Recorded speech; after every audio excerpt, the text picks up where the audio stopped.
Hello everyone, আজকে তোমাদের সঙ্গে শেয়ার করব কোরিয়ান্ডার চিকেন বা ধনেপাতা মুরগির দারুণ টেস্টি একটা রেসিপি। যার জন্য আমি এখানে নিয়ে নিয়েছি বোনলেস চিকেন 500 গ্রাম মতো। আর একটা পেস্ট রেডি করে নিতে হবে। ফার্স্টেই ধনেপাতা, কাঁচা লঙ্কা আর রসুন দিয়ে সুন্দর করে মিক্সিতে ব্লেন্ড করে আমি এই পেস্টটা তৈরি করে নেব, যেটা আমাদের এই রান্নাটাতে লাগবে। তো প্রথমে আমি মাংসটাকে ফ্যাটানো টক দই, গোলমরিচ গুঁড়ো, সামান্য লবণ, লেবুর রস আর যে পেস্টটা আমরা তৈরি করেছিলাম ধনেপাতার, সেই পেস্টটা দিয়ে দেবো 2 চামচ। আর দিয়ে দেবো অল্প একটু আদা বাটা দিয়ে পেস্টটাকে সুন্দর করে ম্যারিনেট করে 2 ঘন্টার জন্য আমি রেখে দেব। অবশ্যই তোমরা 2 ঘন্টার জন্য রাখবে, তবেই কিন্তু এটা ভিতর থেকে ভীষণ সফট আর জুসি হবে, খেতে ভীষণ ভালো লাগবে।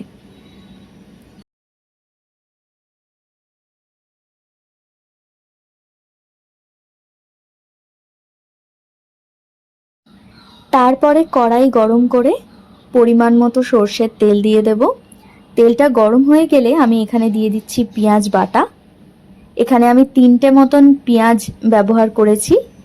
তারপরে বাকি যে পেস্টটা ছিল আমাদের ধনেপাতা, কাঁচা লঙ্কা আর রসুনের, সেই পেস্টটা আমি দিয়ে দিলাম। দিয়ে ভালো করে মিশিয়ে নিতে হবে। আর তারপরে দিয়ে দিচ্ছি আরও একটু আদা রসুন বাটা, অল্প একটুখানি লবণ দেব, আর দেব সামান্য একটু গোলমরিচ। কারণ এই রান্নাটায় লঙ্কা গুঁড়ো আমি ব্যবহার করব না, লাল লঙ্কা গুঁড়ো। আমি গোলমরিচ দিয়েই পুরো রান্নাটা করব। আর কাঁচা লঙ্কা দেব। তারপরে সামান্য একটু জল দিয়ে আমি ভালো করে মশলাটাকে কষিয়ে নিচ্ছি। তারপরে আমরা যে ম্যারিনেট করা মাংসটা রেখেছিলাম সেটা দিয়ে দেব।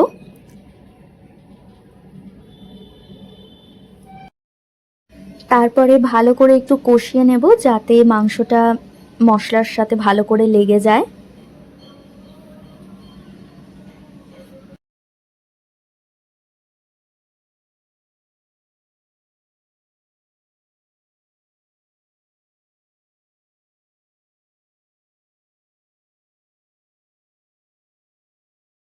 চিকেন কষা বা চিকেন কারি খেতে খেতে যদি তোমরা বোর হয়ে যাও, তাহলে এইভাবে একবার ট্রাই করে দেখতে পারো।